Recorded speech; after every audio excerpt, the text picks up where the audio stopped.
नमस्कार, मैं हूं आपके साथ सुहेल खान। हमारी खास पेशकश ओटीटी पर तांडव में आपका स्वागत है। बड़े और छोटे पर्दे की इंडस्ट्री पर अब 6 इंच की मोबाइल स्क्रीन का कब्जा हो गया है। देश में on demand video streaming app का दौर तेजी से चल रहा है। दूसरे शब्दों में कहें तो इसे ओटीटी प्लेटफॉर्म के तौर पर भी जाना जाता है। आज यहां बड़ी फिल्में रिलीज हो रही हैं, कारोबार कर रही हैं, लेकिन वेब सीरीज के बढ़ते जाल, ऑडियो विजुअल संदेश और ओटीटी और दूसरे ऑनलाइन प्लेटफॉर्म पर आने वाले कंटेंट को लेकर अब विवाद लगातार बढ़ रहा है। कई ऐसे कंटेंट नजर आने लगे हैं जो नुकसानदायक, गलत संदेश देने वाले हैं। तो ऐसे में सवाल उठ रहा है कि कब तक अपनी मर्जी से कुछ भी देखने की आजादी के नाम पर अश्लील कंटेंट परोसा जाएगा। आखिर ओटीटी प्लेटफॉर्म को सेंसर बोर्ड के तहत क्यों नहीं लाया जाता? अगले आधे घंटे में ऐसे ही कुछ सुलगते सवालों के जवाब तलाशेंगे। जुड़ेंगे कुछ खास मेहमानों के साथ।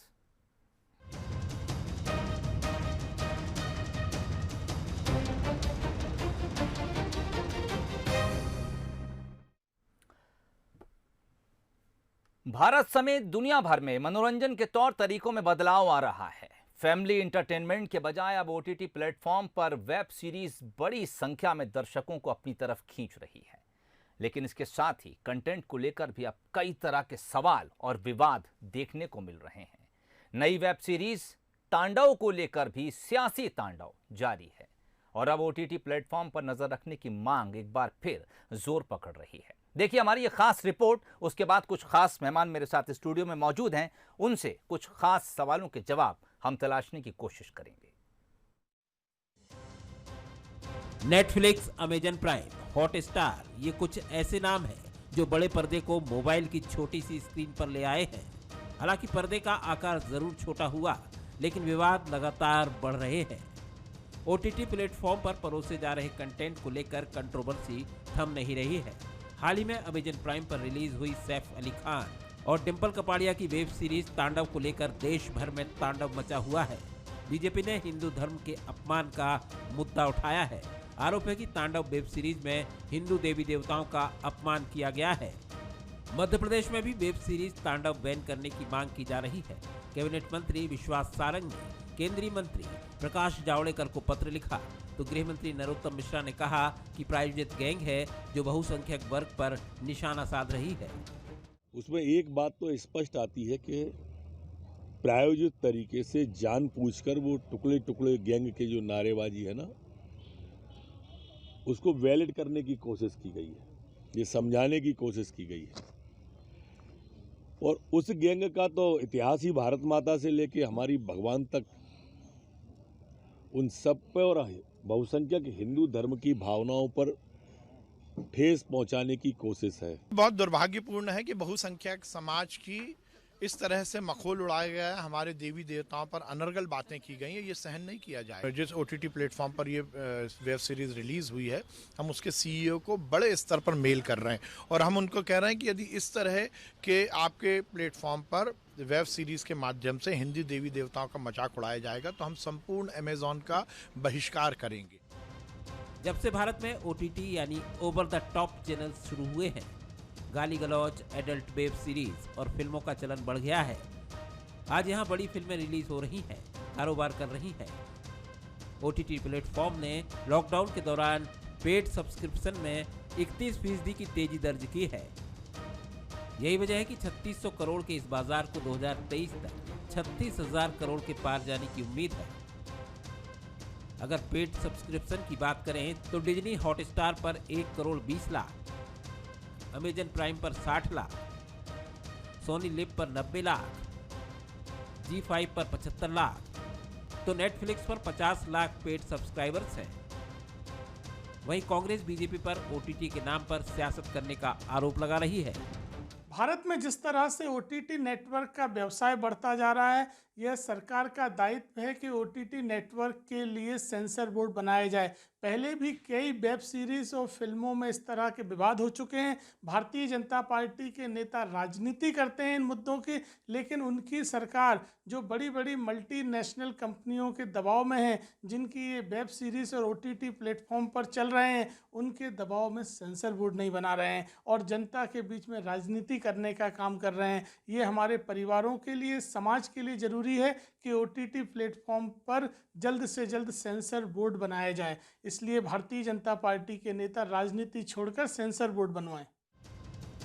ये बात सच है कि अभी तक देश में OTT पर निगरानी रखने के लिए भारत सरकार के पास कोई सेंसर बोर्ड या फिर कोई कानून मौजूद नहीं है।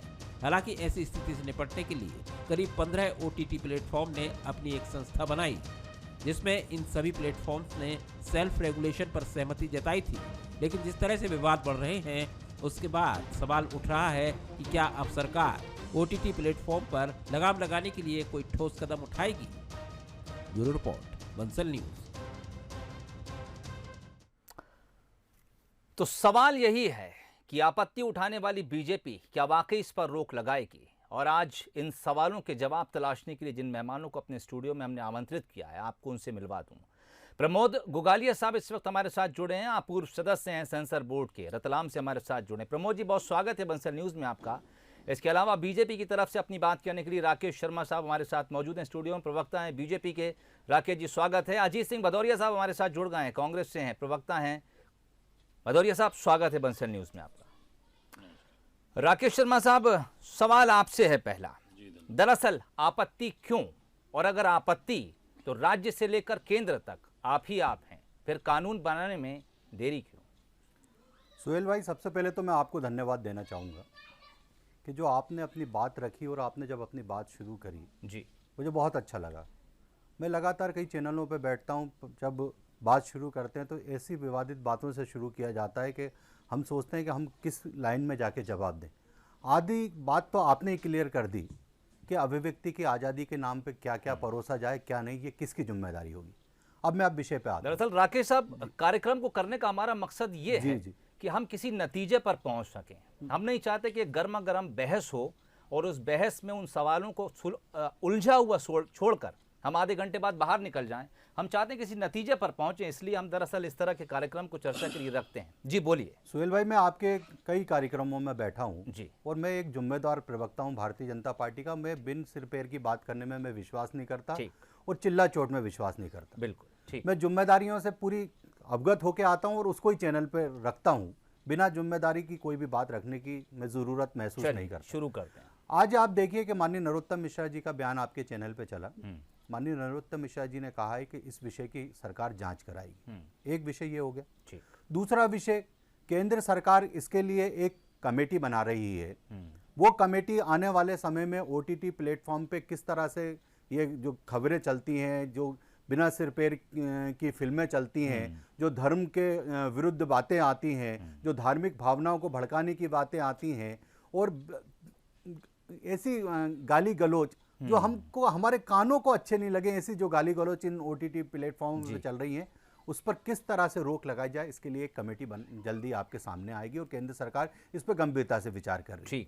अब मैं एक और बात यहाँ पे आपके चैनल के माध्यम से कहना चाहूँगा कि ये OTT प्लेटफॉर्म पे ये जो सस्ता और भोंडा संस्कृति परोसी जा रही है, उसमें एक बड़ा अच्छा तरीका उनने ढूंढ लिया है कि हिंदू समाज, हिंदुत्व और देवी देवताओं पर एक छींटाकशी करिए, उसके बाद पूरे हिंदुस्तान में आग लगेगी, लोग इसका विरोध करेंगे और जो पब्लिसिटी हम करोड़ों अरबों रुपए खर्च करके प्राप्त करेंगे वो मुफ्त में मिल जाएगी। ये एक तरीका बना लिया है। ठीक। पर मेरा एक कहना है कि आज सबसे बड़ा, सुहेल भाई आप देखिए कि कोविड-19 का काल चल रहा है, छोटे से छोटा बच्चा ऑनलाइन क्लास अटेंड कर रहा है, स्कूल जा नहीं पा रहा है, तो हर छोटे बच्चे के पास हाईटेक मोबाइल है। ठीक। आज बच्चा मोबाइल पे पढ़ रहा है या OTT प्लेटफॉर्म को देख रहा है, माँ बाप अपने ऑफिस जा रहे हैं, अपने कार्य से जा रहे हैं, बच्चे के हाथ में मोबाइल देके जा रहे हैं, मजबूरी है क्योंकि वो उसकी पढ़ाई उसी मोबाइल से हो रही है। ठीक। अब ये जो परोसा जा रहा है उसकी मानसिकता कहाँ पहुंच रही है बच्चे की, ये इसका परिणाम आप देखें। जब हम आज सुबह का अखबार उठाते हैं तो उसमें आता है कि नाबालिग ने किसी के साथ गैंग रेप कर दिया, नाबालिग ने गैंग रेप कर दिया, नाबालिग ने हत्या कर दी। लगातार ये घटनाएं हम रोज के दिनादिन के अखबारों में पढ़ रहे हैं। मेरा ये कहना, आप पैसे कमाइए, ठीक, पैसे कमाने के कई तरीके हो सकते हैं, पर कुछ ना कुछ आपके दायित्व इस समाज के प्रति, इस देश के प्रति भी हैं। आज आप कहें कि भारतीय जनता पार्टी की मध्य प्रदेश में सरकार है, केंद्र में सरकार है, कुछ दिन पहले भी इस तरह की एक घटना ओटीटी प्लेटफॉर्म पे हुई, इसमें एक मामला दर्ज हुआ, संबंधित कंपनी के लोगों को गिरफ्तार किया गया, जो लोग थे उनको गिरफ्तार किया गया। क्या इससे पूर्ति हो जाएगी?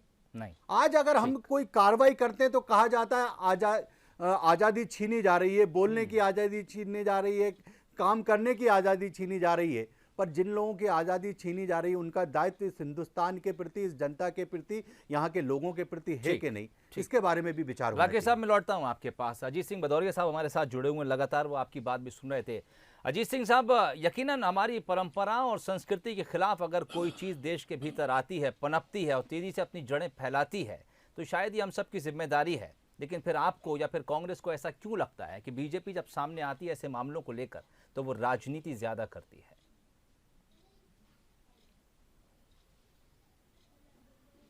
देखिए आदरणीय सोहेल जी की ओवर द टॉप जो प्लेटफार्म है जी, वो पिछले मुझे लगता है कि 3 और 4 वर्षों में बहुत तेजी के साथ उभर के आया और उसको सहारा दिया जो अपना कोविड-19 का जो काल आया पिछले 10-11 महीने का, उसमें लोगों को घर में बांध दिया और पूरे जितने मल्टीप्लेक्स और सिनेमा हॉल थे वो सब बंद कर दिए। ठीक, उसके मार्फत ये इन ओटीटी प्लेटफॉर्म के मार्फत लोगों ने अपने व्यवसाय करने के लिए सिनेमाओं को रिलीज किया। अब हमें देखना है, सरकार हमारी है, सूचना प्रसारण मंत्रालय है जिसका काम है देखना कि हम देश में क्या परोसा जा रहा है। आज ओटीटी प्लेटफॉर्म है तो उस कंटेंट पे भी कमांड करना है ना, ठीक है, किस तरीके से कमांड करना है, ये सत्ता में बैठे हुए लोगों को ध्यान देना है। जो सेक्रेटरीज बैठे हैं, बड़े बड़े बाबू बैठे हैं, मंत्री बैठे हैं, उन लोगों को देखना है। जितनी जिम्मेदारी एक नागरिक की, जैसे आदरणीय राकेश भाई ने कहा कि बच्चा, एक नासमझ बच्चे के हाथ में मोबाइल है ऑनलाइन क्लास के बहाने, तो वो मोबाइल में क्या देख रहा है, क्या विज्ञापन के रूप में आ रहा है, उसने क्या क्लिक कर दिया, क्या उसके सामने आ गया, तो ये भयावह स्थिति उसको ना समझते हुए, ना जानते हुए भी वो देखने को कई बार मजबूर हो जाता है। तो ये जिम्मेदारी पूर्ण रूप से सरकार की है और सरकार को ये देखना चाहिए कि आगे आने वाली सरकार को सोचना पड़ेगा। अगर सत्ता में बैठी है, खासतौर से मोदी सरकार, और देश में जब भारतीय जनता पार्टी सरकार बैठी है, उसको आगे आने वाले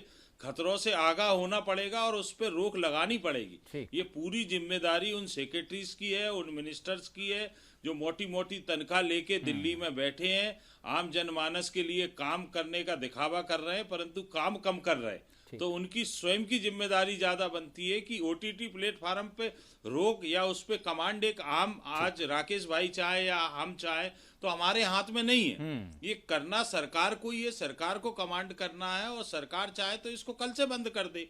तो इसलिए सरकार को चाहिए कि जनमानस के हित में ध्यान दे, ना कि उद्योगपतियों के हित के ध्यान रखे कि इनका व्यवसाय प्रभावित होगा। ये बड़े बड़े मल्टीनेशनल कंपनियां के दबाव में ना काम करते हुए जनता के हित की बात को सरकार को सोचना चाहिए। और निश्चित रूप से एक सेंसर बोर्ड जिस तरीके से पहले बनाया गया सरकार के द्वारा फिल्मों पे सेंसर करने के लिए, इस ओटीटी प्लेटफॉर्म के लिए भी एक कमांडिंग सेंटर निश्चित रूप से बनाना चाहिए। ठीक, आपने जिक्र किया कुछ बड़े उद्योगपतियों का। दरअसल जो बड़े प्लेटफॉर्म हैं वो कई बड़े उद्योगपतियों के जरिए चलाए जा रहा है। मैं उस पर बाद में रुख करूंगा, लेकिन इससे पहले प्रमोद गोगालिया साहब आपके पास आना चाहूँगा।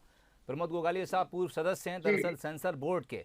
प्रमोद साहब, आपको क्या लगता है, क्या जितना भी कंटेंट परोसा जा रहा है, वो बड़े सिनेमा की बात हो, छोटी टीवी की बात हो, या फिर हमारे हाथ में जो इस वक्त 6 इंच का मोबाइल है उसकी बात हो, ओटीटी की बात हो, आपको लगता है कि क्या हर चीज़ को एक चेक पॉइंट के अंदर लाना ज़रूरी है, या फिर आपको ये लगता है कि नहीं, कुछ आज़ादी रहना भी चाहिए और लोगों पर ये छोड़ना चाहिए कि वो क्या देखना चाहते हैं और क्या नहीं देखना चाहते हैं?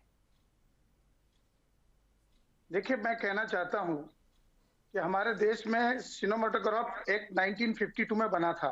ठीक, वो फिल्मों को चेक करता था। ठीक, उसके बाद उसने टीवी सीरियल्स को चेक करना चालू हुआ। टीवी पे आने वाले जितने प्रोग्राम हैं, चाहे म्यूजिक के हैं चाहे दूसरे हैं, उनको चेक करना चालू किया। उसके बाद में फिर टीवी पे आने वाले विज्ञापनों को चेक करना चालू किया।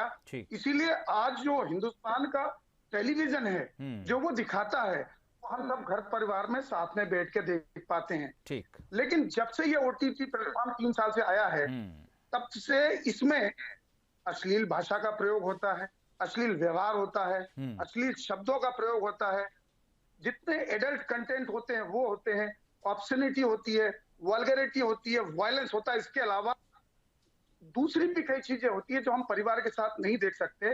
इसलिए ओटीटी प्लेटफॉर्म को चेक करना, उसको सेंसर बोर्ड के दायरे में लाना नितांत आवश्यक है। नहीं तो हमारी युवा पीढ़ी, स्पेशल युवा पीढ़ी की मानसिकता कुंठित और ज्यादा कुंठित होती जाएगी और एक दिन ऐसा आएगा पूरे देश का युवा एक भंवर जाल में फंस जाएगा इन्हीं ओटीटी प्लेटफॉर्म के चलते। इसलिए अच्छा, ये बात साल भर से पहले से उठाई जा रही है कि क्यों नहीं हम ओटीटी प्लेटफॉर्म को भी सेंसर बोर्ड के दायरे में लाते हैं। वो भी तो हिंदुस्तान में दिखाया जा रहा है, ये भी हिंदुस्तान में दिखाया जा रहा है। ठीक। अभी जो तांडव के नाम पर जो तांडव चल रहा है, मुझे बताइए कि जब हम हिंदुस्तान में रहते हैं, यहाँ तो अनेकों धर्म है और हर मनुष्य, हर व्यक्ति किसी न किसी धर्म के साथ अपनी आस्था रखता है, श्रद्धा रखता है। ठीक। अब किसी के भगवान को, किसी के गॉड को, किसी के अल्लाह को, देवी देवताओं को, उनके ग्रंथों को, उनके प्रचारकों को, उनके गुरुओं को, सूफी संतों को अगर किसी भी तरीके से उनका मजाक बनाया जाएगा, प्रत्यक्ष रूप से, अप्रत्यक्ष रूप से, प्रतीक रूप में, चित्र के रूप में, गायन के रूप में, तो निसंदेह ये स्थिति बहुत चिंताजनक है। मैं तो ये कहना चाहता हूं कि जो जितने ओटीटी प्लेटफॉर्म के जो डायरेक्टर हैं, जो प्रोड्यूसर हैं, जो राइटर हैं, उनको इस बारे में ध्यान देना चाहिए कि भाई why you just want to be controversial, क्यों देश में चिंगारी का काम कर रहे हो।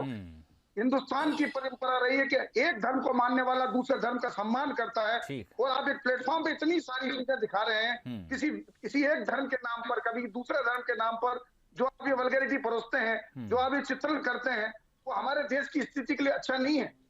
क्योंकि पूरे विश्व में देखें तो सबसे पुराना धर्म हमारा धर्म है, सबसे सहिष्णुक धर्म हमारा है, सबसे सहनशील धर्म हमारा है। लेकिन चाहे हिंदू धर्म हो, मुस्लिम धर्म हो, बौद्ध हो, ईसाई हो, पारसी हो, कोई भी धर्म हो, लेकिन उसके धर्म का मजाक कब बनाया जाएगा तो वो स्थिति हमारे लिए असहजनिक होती, सबके लिए होगी। बिल्कुल बिल्कुल सही है। धर्म चाहे मेरा हो, तेरा हो, हमारा हो या आपका हो, दरअसल जब किसी की आस्था पर चोट पहुंचाई जाती है तो इस पर चेक लगना जरूरी है। राकेश शर्मा साहब हमारे साथ जुड़े हुए हैं। राकेश साहब, एक चीज और पूछना चाहूंगा, पॉर्न इंडस्ट्री एक बड़ी घातक साबित हो रही है हमारी परंपराओं के लिए और हमारी जो भी मान्यताएं हैं उसके लिए। क्या आपको लगता है कि सिर्फ धर्म को अगर कोई टारगेट कर रहा है तो उस पर ऑब्जेक्शन लेना तो ठीक है, जायज़ है, लेकिन इसके अलावा और जो कुछ परोसा जा रहा है इंटरनेट के ऊपर, क्या उस पर भी आवाज़ उठना ज़रूरी है? सुहेल भाई, निश्चित रूप से आपने बड़ा गंभीर सवाल किया। सुहेल भाई, मैं आपके सामने कुछ बातें रखना चाहूँगा। बहुत गंभीर विषय पे चिंतन हो रहा है, बात हो रही है। आप देखिए कि 172 चाइनीज़ ऐप और जो देश के लिए खतरा थे, ऐसे ऐप पे मोदी सरकार ने बैन लगाया।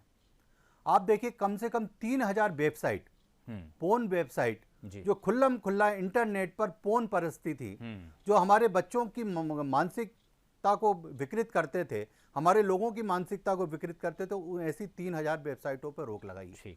लगातार सुप्रीम कोर्ट ने भी आदेश दिया है, केंद्र सरकार भी लगातार इस पे नजर रख रही है कि इस तरह की वेबसाइटें इंटरनेट पे नहीं चल पाएं। ठीक। मैं एक और बात यहाँ आपके माध्यम से कहना चाहता हूँ। माननीय प्रमोद जी ने भी जो बात कही, मेरे विद्वान साथी कांग्रेस के प्रवक्ता ने भी जो बात कही, निश्चित रूप से ये केंद्र सरकार और प्रदेश सरकार की जवाबदारी है कि इस तरह का माहौल खराब करने का प्रयास जो लोग कर रहे हैं, गंगा जमनी संस्कृति को बर्बाद करने का प्रयास कर रहे हैं, जो धर्म के साथ खिलवाड़ करने का प्रयास कर रहे हैं, मध्य प्रदेश में ऐसे लोगों को और देश में ऐसे लोगों को सफल नहीं होने दिया जाएगा। केंद्र सरकार भी इसके लिए सजग है, प्रदेश सरकार भी इसके लिए सजग है। मेरा एक निवेदन आपके चैनल के माध्यम से, मध्य प्रदेश छत्तीसगढ़ का नंबर 1 का चैनल है, आज लगातार जनता भी इस तरह की मांग कर रही है और सरकार भी सजग है। माननीय गृह मंत्री जी के सामने पहले भी जब ये मामला आया था, उनने तुरंत उसमें FIR दर्ज कराई थी, उस मामले को दिखवाया था और दोषियों के खिलाफ कार्रवाई की थी। और माननीय नरोत्तम मिश्रा जी ने आज भी कहा कि इस मामले पे भी गृह मंत्रालय सजग है और इसकी जांच करवा रहा है और दोषी लोगों के खिलाफ सख्त से सख्त कार्रवाई की जाएगी। मैं एक बात कहना चाहता हूं, प्रमोद जी की बात से मैं बिल्कुल सहमत हूं कि तुरंत इस पर गंभीर रूप से विचार होकर इस पर सेंसर लगना चाहिए।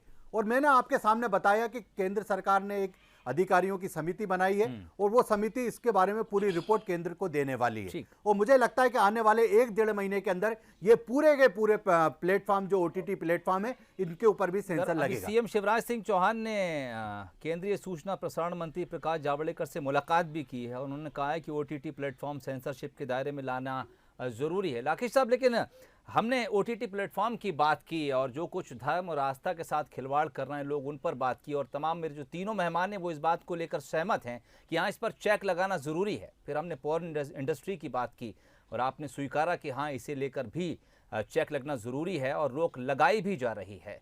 लेकिन दरअसल मेरा सवाल आपसे ये है कि जब धर्म और आस्था का नाम आता है तो बीजेपी खड़ी हो जाती है, लेकिन जब पॉर्न इंडस्ट्री की बात आती है कहीं आप लोग नज़र नहीं आते हैं।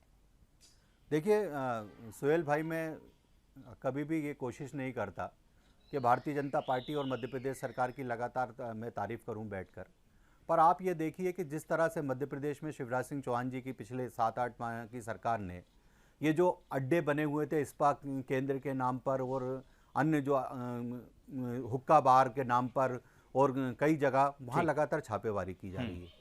साथ ही साथ फोन के ऊपर तो मैंने कहा ना कि सुप्रीम कोर्ट भी बहुत गंभीरता से चेक एंड बैलेंस की बात कर रहा है कि इस पर कर रहा है, लेकिन सख्त कार्रवाई होना चाहिए। आप लोग उसको लेकर कभी पुतला जलाते नजर नहीं आते। देखिए अजीत सिंह भदौरिया साहब मेरे साथ जुड़े, एक सवाल भदौरिया साहब से कर लूं। भदौरिया साहब, बीजेपी ठीक है, अच्छी बात है जब हम कहते हैं धर्म के साथ खिलवाड़ नहीं, आस्था के साथ खिलवाड़ नहीं, और इसको लेकर वो मुखर भी होते हैं, लेकिन वो उसको साथ ये भी जोड़ देते हैं कि ये एक प्रायोजित कार्यक्रम है, एक टुकड़े टुकड़े गैंग साथ में काम कर रही है।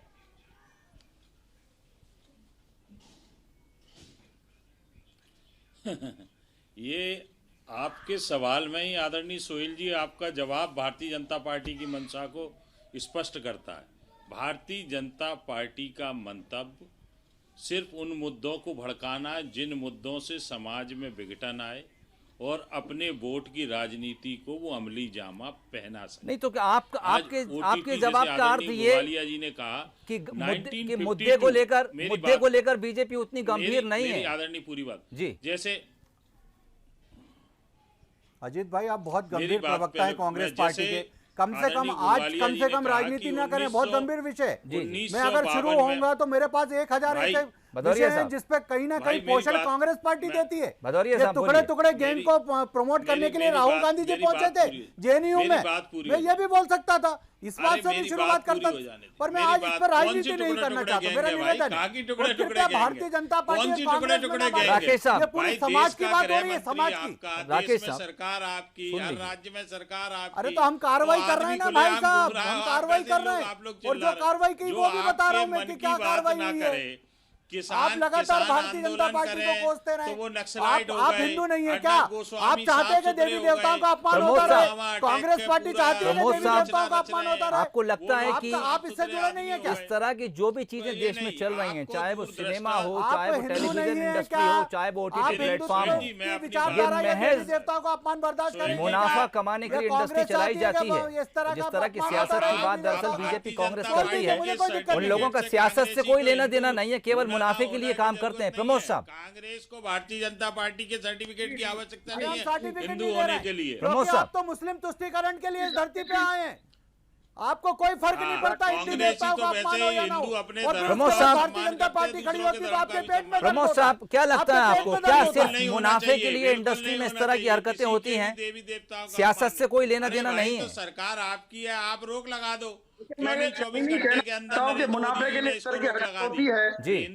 फोन का सवाल है तो मैं बात को क्लियर कर दूंगा कि सुप्रीम कोर्ट या केंद्र सरकार की कोई भी एक्टिविटी अभी तक गूगल पर चले जाइए, जितना चाहिए, ये 3000 की बात कर रहे हैं फोन साइट की, मेरे हिसाब से लाखों अवेलेबल है, जैसे 5 साल से लेकर बच्चा 20 साल का बच्चा देखता है, लेकिन कोई रोकने की कार्रवाई, कठोर कार्रवाई नहीं हुई है। आज भी फोन अवेलेबल है, और ये OTT जो चालू हुआ है ये फोन से ज्यादा खतरनाक है, क्योंकि बच्चा घर में जब OTT सीरियल देखता है तो माँ बाप को लगता है कि भाई सीरियल देख रहा है, वो इतने फ्रिक्वेंटली, इतने फ्रीली फोन नहीं देख पाता। मैं आपसे ये पूछ रहा हूँ कि क्या ये सिर्फ मुनाफा कमाने का धंधा है, या फिर आपको ये लगता है कि नहीं इसमें सियासत भी होती है कहीं? नहीं नहीं, सियासत तो नहीं होती, मुनाफा कमाने का धंधा है। ठीक। और वो चीज परोसते हैं जो इस देश की जनता देखना चाहती है, जिससे जनता प्रभावित होती है, जनता अट्रैक्ट होती है, वो चीज देखना चाहते हैं। लेकिन जो निर्माता, जो निर्देशक है, जो राइटर है, उसको सोचना चाहिए उसकी जवाबदेही हिंदुस्तान के हर नागरिक के लिए है, हिंदुस्तान की सरकार के लिए है, और उसकी जो जिम्मेदारी है खुद के लिए भी है। जरा अपने अंदर झांक के देखें। बस तो ठीक है जी। दरअसल अब हमें गंभीरता के साथ इस पर चिंतन करना होगा और किसी नतीजे पर पहुंचना होगा कि क्या हम कुछ लोगों को सिर्फ मुनाफे के लिए वो तमाम इजाजत दे सकते हैं जो हमारे धर्म, आस्था, विश्वास, परंपरा तक पर चोट पहुंचाते हैं, या फिर हमें ऐसे लोगों पर लगाम कसना जरूरी होगा जो हमारे इस देश की परंपरा और आस्था और धर्म पर चोट पहुंचा रहे हैं। तो ये हमें तय करना है, हमारी सरकारों को तय करना है। दरअसल हम ही सरकार चुनते हैं और जो कुछ आईना है सरकार, वो हमारा और आपका है। प्रमोद साहब आपका, राकेश शर्मा साहब आपका, अजीत सिंह भदौरिया साहब, आप तीनों का बहुत शुक्रिया हमसे जुड़ने के लिए। तो दरअसल OTT प्लेटफॉर्म जो कुछ समाज के भीतर परोस रहे हैं, अब उन पर लगातार सवाल खड़े हो रहे हैं, और सवाल उन जिम्मेदारों पर भी खड़े हो रहे हैं जिनकी निगरानी में ये तमाम चीज़ें होना चाहिए और जो नहीं हैं।